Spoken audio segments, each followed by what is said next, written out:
Hi everyone and welcome to this episode of The Verdict. I am SpraynPray1000 and today I'm going to talk about yet another game of a series that I've covered extensively on my channel. And today we are going to be talking about Assassin's Creed Odyssey. Now, fair warning ahead. I've played pretty much almost every Assassin's Creed game on my channel. I think I've only missed maybe like one or two main Assassin's Creed games. And I like this series a lot. I think it's fun. Odyssey is, and I've done the math because it wasn't very hard to figure out, Odyssey is by far the longest playthrough I've ever done on my channel. It clocks in at about 3 hours, or excuse me, 3 hours. 3 days and 11 minutes, or excuse me, and 11 hours roughly, give or take, before DLC.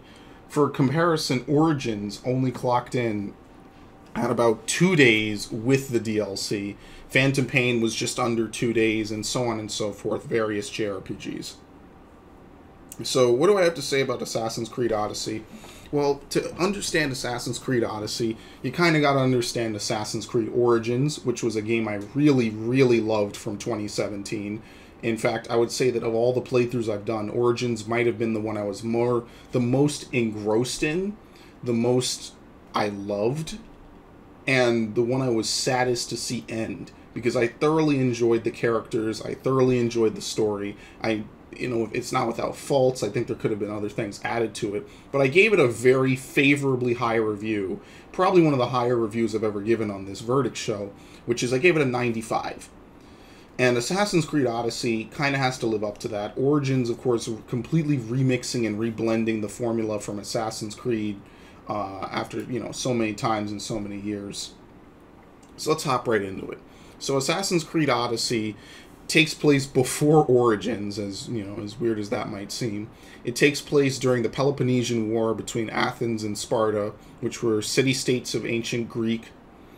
And the story of the game is you play as either Cassandra or Alexios, who are essentially two relatives of each other. Now, unlike Assassin's Creed Syndicate, where you can switch between them and they both exist as main characters in the story, you can only choose one to play as in this game, and you will play as them throughout the whole game. It doesn't affect too much. I mean, it affects your obviously your gender and other various things, but for the most part, you pick which one of the two siblings you want to play as, and you get thrown into this story where you're basically a mercenary on this island, and basically fate takes you on this grand odyssey, of course, where you have to find out what happened to your family, you have to stop this cult from taking over ancient Greece, and you have to figure out the mysteries of the Spear of Leonidas. And Leonidas, of course, in this game is your grandfather. And without giving too much away, the game is expansive. It is probably one of the biggest game worlds I've seen in a long time. And this is coming from someone who just played Origins last year. It definitely is bigger than Origins. And basically that's the number one or the number one thing I can say about this game, is that the scope has been brought up massively. It is a much bigger, much grander, much more expansive experience. And I'm using a lot of buzzwords intentionally, by the way, because my next point is, well, does that make the game better? And the short answer is not totally, and the long answer is basically the rest of the verdict. And to start off, the story of this game, I feel, is weaker than that of Origins. Now, that said, it is very easy to get involved, and I think that it's not a bad story. I think that I personally played as Alexios, and I enjoyed my time with Alexios. I thought he was a pretty good protagonist. I thought he had a lot of very well done moments and a lot of great touching scenes as you interact with all these characters from Hellenic history, like Socrates, which is a personal favorite of mine, and Hippocrates, and all these other characters. And of course, that's the appeal that Assassin's Creed always has, is it always has this historical element where you interact with all these famous people from these various time periods. And Origins did the same thing, the Ezio trilogy did the same thing, so it's good to see that that's still a key focal point of the series. Unlike Origins, and unlike the rest of the series, though, the game is not broken up into sequences per se. The Animus experiences are way more involving and way more the focal point of the game, with essentially the whole game being a forced thing that you can partake in, and you can't leave the Animus voluntarily. There's only 3 points in the game where you actually get kicked out of the Animus to do stuff with Layla, who was the main present-day hero of Assassin's Creed Origins, and you have to do various things. It basically almost feels like a filler arc for her.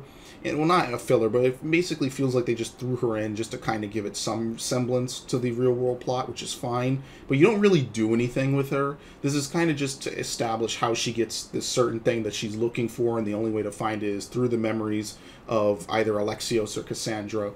I think that the main focus of Assassin's Creed, is everyone pretty much just wants and knows, is whatever past storyline they try to build. And while I appreciate the real-world story, and I think it's good that they have it in this sort of capacity, maybe up it a little bit, but not too much, because this game is essentially a non-stop experience in ancient Greece. So they have plenty of story there. If you don't do too much with the story, don't develop it, we end up with the same problem that we had with Assassin's Creed Syndicate and Unity, where we have this big plot line where stuff is going on behind the scenes and artifacts are getting involved and ancient gods are getting involved, or, you know, godlike creatures. I don't want to get too in depth, and pretty much they don't elaborate on it a lot. They just kind of drop that plot line to focus on Layla. So hopefully the next game they will actually expand on it, you know, give us some connecting plot lines between Desmond, between the movie, which is canon, between the various plot lines with the artifacts, the Sage's plot line. There's so many different things going on in the present-day Abstergo timeline that it would be really nice to see them actually sort of mix them together and give us a complete, finished, unified story with Layla at the center. That could work, but I'm going to get back to the actual game. The story of the actual game is you're trying to dismantle this cult who are taking great strides to control the Greek world. Now, there are no assassins in this game. The Assassin's Order doesn't really come into existence until literally 300 or 400 years later with Bayek in Assassin's Creed Origins. So Odyssey is just basically one man or woman against an entire shadowy cult and all of Athens and Sparta. But what's weird about this game is that you flip-flop between helping Athens and Sparta. As a mercenary, you can choose your side, and there's actually an in-game mechanic for it, which is called the war mechanic. And basically, it's you fight on whichever side you want to in the Peloponnesian War. As you destabilize regions, you're able to fight either for Athens or for Sparta, which will allow that whichever team wins will gather control and resources from that area. Now, I kind of may have just made it sound actually a little more complex than it really is. It really isn't. It's just as you destabilize regions, each region has a leader that you can kill. You kill the leader, you know, you steal resources, you kill soldiers, it destabilizes the region. Whoever holds the region will then be forced into a defensive stance, while the other opposing city-state will be allowed to attack. You can choose to partake in this battle on either side. You can either defend or you can attack whichever city-state. Your allegiance doesn't matter. You could switch it between as many of these war theaters as you want, depending how many you do. And most importantly, this war aspect will resolve itself over time. So if you do a lot of stuff in one area, you destabilize it and they're ready for war, and then you go somewhere else for like 20 minutes, you come back, it'll probably have shifted sides. So it kind of makes the world feel alive. Certain places don't shift because of historical reasons. They can't shift, but in general, certain places just will generally shift based on whatever you do in the overworld. It's a cool mechanic. It's not the best mechanic in the game. It's still a solid mechanic. It's something I kind of did occasionally, but after a point, the nostalgia and the new feeling of it sort of ran out, and I was kind of done with it. It is a good way to gain gear, but once again, like with Origins, the whole point of wearing gear in this game is pretty much to wear all legendaries by the end of the game. And this doesn't really give you legendaries. Now, there's sometimes you need to do it either for story or for side missions, which is fine. I don't mind that they mix that in. It's cool. I think that they push it basically as hard as they need to. They don't force it on you, and it will juggle itself back and forth enough to keep the game feeling fresh. And I actually did like that a lot.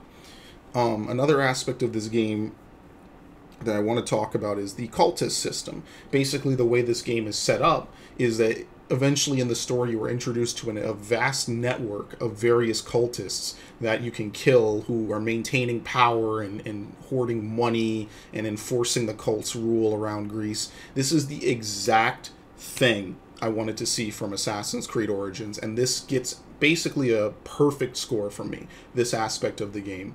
And the reason why is because in Origins, you get this, there's in every Assassin's Creed game, there's usually a list of high-ranking Templars that you need to assassinate for story reasons. But basically, all that menu does is it gives you some degree of just showing how many story missions you've beaten. Well, in this game, most of the cultists are actually side missions. Some won't even appear until you do certain criteria or enter into certain fights or do certain things or pass certain missions, and they might have side missions dedicated to them, entire area missions might be dedicated to them, and it's such an expansive system to even begin to unravel and encompass. A lot of them are way higher level, and I just thoroughly enjoyed that aspect of kind of building. There was always something to do, and they kind of laid it out pretty nicely in the game. At the bare minimum, there was always someplace new to explore, always someplace new to go, and unlike Origins, every area in this game has something to do on it. It has a couple quests, it has a bunch of different locations, stuff like that. And that is what I like to see out of the game like this. This one aspect of the game, when I saw it, blew my freaking mind away, because it took what would have been a normal Assassin's Creed game, completely delinearized it, and threw it off the rails. So beautiful. I actually thoroughly enjoyed that. Now, on the flip side of this is the mercenary system. If you've played Shadow of War or Shadow of Mordor, it is essentially the exact same system. There are a bunch of enemies roaming the world map who will come kill you if your wanted level gets too high, and you can fight them, you get gear from fighting them, you can do other things like recruit them, which I'll talk about later. And there's a whole bunch of other stuff at play with this game, in the sense that you could do, you could intentionally raise it to fight them. They're tougher than normal enemies with certain attributes, so some of them will be weak to certain things or immune to other things, and maybe they'll have weaknesses to like fire, or maybe they'll have a pet that will fight with them, or maybe they don't stagger when they get hit. A whole bunch of variety of things happening. It's something I like better than the war system, but at the same time it's not cultist system levels. It's a cool thing to have in the game. It keeps the challenge variable, because it means that you don't just slaughter generic guards over and over. It gives some risk to actually getting in combat, but it's risk enough to the point that you can actually sort of get away with having this risk if you play well enough. And I actually do like that. Conversely, you can kill enemies that are way higher level than you in this game, which is a thing I talked about briefly before. This game has a leveling system. Like I said, this game is in the same vein as Assassin's Creed Origins. It has a vast level up system and RPG elements. Unlike Origins, which pretty much just lets you, every time you level up, pick a perk that you could get, or level up a certain perk that you could get along these three different perk trees. The three perk trees return in Assassin's Creed Odyssey. You have your warrior perk, which is for like open combat and open conflict. You have your assassination tree, which will help you with various things like stealthing and staying hidden and killing from the shadows. And you have your bowman tree. You have your archery tree, which will allow you to either tame pets or shoot various arrows. And the one thing that they did in this game, well, there's a couple. They took one ability from Origins, which was called the Pulse. It was something, the Scan Pulse or something like that. And they basically let you see items around you when you would use it. They have upgraded it in this game, which is something I wish they had done in Origins, to be able to spot enemies. So you can now spot enemies in close range. You can still scout with your eagle. But most of all, when you level up, you can put points into various abilities that you can then use in combat. And like I said before in Origins, I felt like that was the next step, was to be able to use abilities in combat, because they basically made the combat way more flowing and variable. So there's a lot of crazy stuff you could do, but in Origins it was only mostly limited to your weapons, your gear, and your perks. Now you can use abilities like the Ring of Chaos, which will cause an AoE attack around you. You can put poison on your weapons. You can shoot arrows that will rain from the sky. You can shoot controlled arrows. I mean, some of these you could use before in Origins, but they were, like I said, linked to the various weapons. Now you can use whatever weapon you want, and basically you can freely upgrade your weapons and whatnot, and you can use these abilities irregardless of what weapon you have. And that's pretty cool. I like that, and needless to say, that's a really interesting and fun part of the game. The only other thing I would say about this is that when you use these abilities, some of them can't always be used, like the rain of arrows can't be used indoors, some of the sneaking ones can't be used at all in combat, stuff like that. Nothing major, but I do like the ability system. I think it's pretty cool. It runs off the same adrenaline system as before, which is nice. You have a heal ability now, you have different various things like a battle rage ability. Again, another improvement over Origins that I pretty much like all around. I couldn't really think of anything off the top of my head I didn't like. You can upgrade your abilities like before, you know, same sort of shtick. You can upgrade your weapons and armor. You can put enchantments on it, I should say enhancements on it, which will maybe, like, you could put better, your weapons are always on fire, or your weapons will cause you to use less adrenaline when using overpower and stuff like that. And that's really cool stuff. I really like that a lot. Like I said, pretty much that's just another straight upgrade to the game. Now, the one thing I don't really like about this game is the dialogue system. I think that one thing that they do that's just really off the cuff and weird is they have dialogue in this game where you can lie to people, you can do various things, you could tell them truths, you could do whatever. I personally don't really like it. I don't really feel like this game utilizes it too well. They make a big thing about having player choice in this game, such as, oh, well, this person says this and this person says that, and you can choose to save people, you could choose to side with one person over another. It will never cause you to fail the story or prevent you from completing a mission. In fact, there's very few missions that you could even fail in this game. And they encourage you to try and reload if you actually do. But, I mean, it doesn't really add much to the game. In fact, the only thing I can think of that it really changed was one thing that kind of annoyed me, where basically you make one decision in an early chapter, and then like 20, 30 hours later, that decision can come back to haunt you because you decided to do one thing incorrectly. You basically get locked out of one thing. And that was basically the whole game. If it was the whole game was like that, then maybe I could kind of see. But it's pretty much one of those things where they did it, and it doesn't really change much. It just sort of is there. Like, maybe occasionally someone will reference something, then you'll be like, oh, that's pretty cool. You know, like, they remember that I did this thing, or I remember I made that choice. And it's just kind of for show, I guess, for lack of a better word. And it doesn't really add too much, is unfortunately what I would generally say about it. But the graphics, I mean, they look fine. It's, again, this is the worst category for me to even talk about. It looks okay for a 2018 game, I guess. Sure, it runs on the Origins engine, which I thought looked pretty good.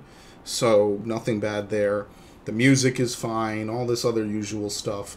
I just think that for gameplay, the problem might come from the fact that most of this game, other than the quests and the side quests, is pretty much repetition. Like, it might be cool to hunt down the cultists, it might be cool to do the naval aspect, which returns, which is nice, and it might be cool to do a lot of other things, but the game is so long, and the various objectives on the map all pretty much boil down to the same things. You have generic tombs that you go in, you do your usual Tomb Raider thing, maybe there's a couple snakes you avoid or kill, there's a fort that you run into, there's one of 3 variations of bandit camps or forts or whatever, and military camps, there's a town, you know, there's nothing really too different between all the different locations, and I did pretty much every location on the map except for one which glitched out, and then there were another 2 that I found later that didn't add anything.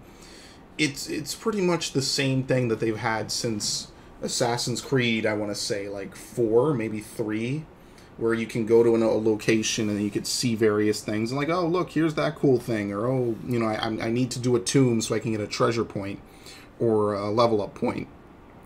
which I guess it's not the worst thing in the world, but it's certainly not like this ridiculous innovative thing.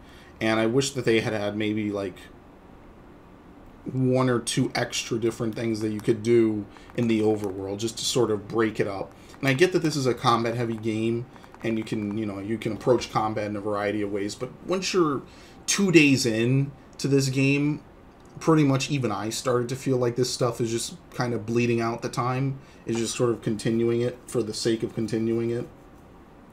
So maybe Origins might have had less places and some emptier areas, which I kind of said was kind of awkward and weird, but at the least it didn't completely oversaturate itself with one or two types of different things. So I mean, I think the perfect blend lies between Origins and Odyssey, whereas we want the population, the map density for objectives and things to do of Odyssey, but we want the more concise and nice objectives of Origins, if that makes any sense. We want to have things that feel meaningful, and I'm not just doing fort number 59 just because fort number 59 just had, like if you're a completionist or you want to gain experience and level up, or even just sometimes with quests, you end up doing the same thing over and over and over. It pretty much just boils down to bandit camp, fort, or inside of something. That said, another thing I don't really necessarily agree with in this game are the multiple endings. This game features multiple endings based on how many various people survive. I don't want to give too many spoilers because this is still kind of a new game.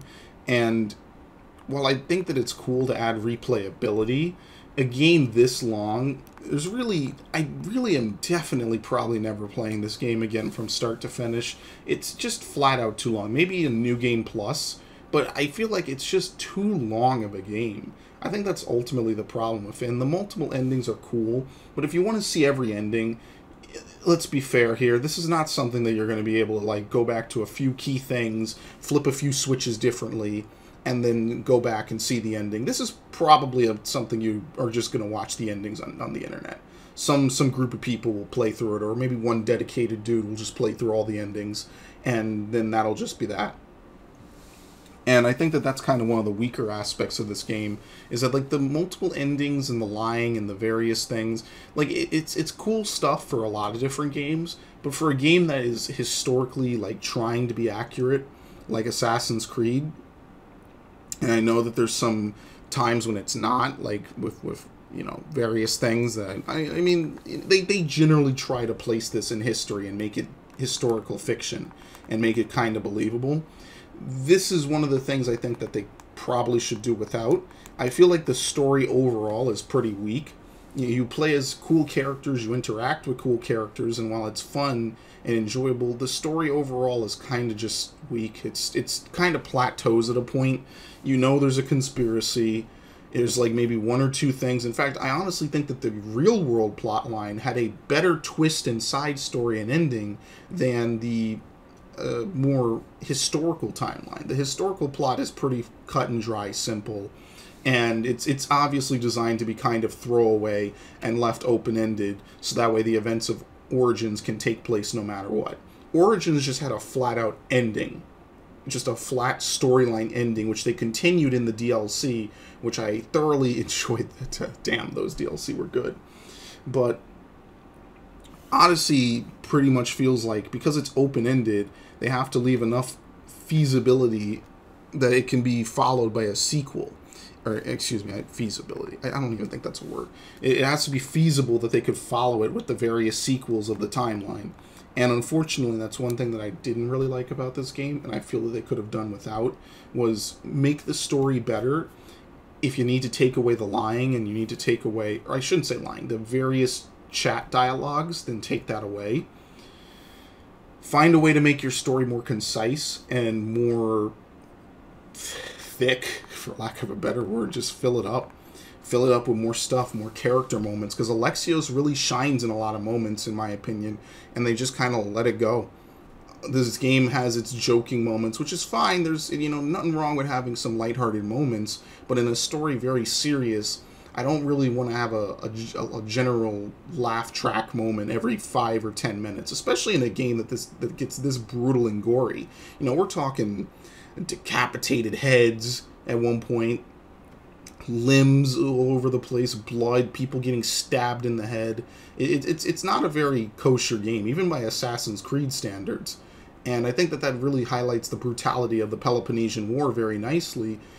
But on the other hand, I mean, then they juxtapose these scenes very awkwardly, sometimes with side quests that are literally just shitposts. So while I do enjoy it, and it wasn't an awful experience, it also wasn't exactly what I would have expected and what I think was totally utilized.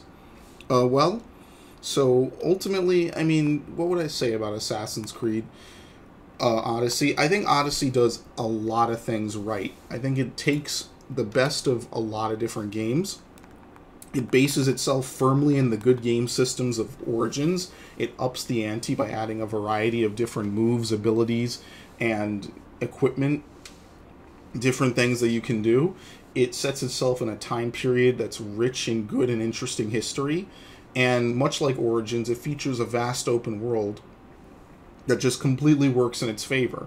But that's kind of also where the problems lie, is that the world is so big and the different activities in it are so few. And while the missions are fun, the side missions are fun, the open world is kind of there as just a vehicle for that, which is what you would expect, but it just kind of doesn't really have anything to mess around with on its own other than just general curiosity or desire to level up. And while the latter is very important in a game where they actually want you to level up a bunch before you complete the game, I think that they could have utilized it just a few steps better. And I'm not, again, I don't want to, you know, act like I'm smiting the game where it stands. I just feel like it could have been implemented a bit stronger. The story could be much stronger in a lot of aspects. I do like that each area has its own unique story. That's one thing I said that I wish Origins did, where you go to an area, it has its own story, it has its own characters. Some are a little bit more developed and fleshed out than others. That's fine.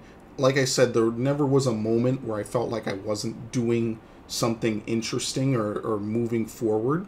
The problem is that the moments that are not knee-deep in a story or plot line were basically filled with me doing generic things over and over to level up. And while it's nice that you don't need to go to old stuff if you clear it out to level up, because there's, you know, literally, there are enough places to hit level cap in this game, which is 50, and you can hit level cap if you do everything on the map like I did, long before you finish a lot of these different areas. In fact, I was 50, I think I hadn't even set foot in like 7 or so different areas. That's how many areas there are in this game. I played the game for close to 50 hours or so, and I basically hit level cap by like hour 60. I can't remember, but like by hour 60, hour 55, I was already level cap. And it took me another like 20 hours or so to beat the game and to do everything in it, basically. And there's still more stuff I did not do, and that's what's crazy about it, but that's also, in my opinion, where the game is a little weak. I feel like maybe they should have reallocated a little experience around to make it a little more straightforward. It's nice to explore this game and do a lot of stuff before the end of the game. That's kind of the whole point, and I did enjoy that, but it's just too repetitive. It really just grinds on. And I really wish that they had, made it very concise and distilled it just a bit, because I know if I say it a little too much, people will think that this game fails in that aspect. It does not fail. This game flat out probably gave me more content than any other game I played in recent memory, which I do appreciate. Everything else, graphics, sound, I mean, they're good. I hate to boil it down that much. I mean, there's not really too much to say. So what would I give Assassin's Creed Odyssey? I'd give Assassin's Creed Odyssey a 91 out of 100. 4 points lower than Origins because of the story, but what really boosted it was the changes they made to the gameplay, the more involving combat, the various different builds that you can make and run, the return of naval combat and pillaging on the high seas, the return of stuff like using your eagle to scout and whatnot. All of that is good. And I think that there's not really too much of anything lost here. They kept the real-world plotline minimal, but gave it a sweet resolution, which I liked, and a bunch of other things on top of it. So with that in mind, that is going to be it for the verdict. I am SpraynPray1000. I will see you in 2020 for the next Assassin's Creed. So I will see you guys then.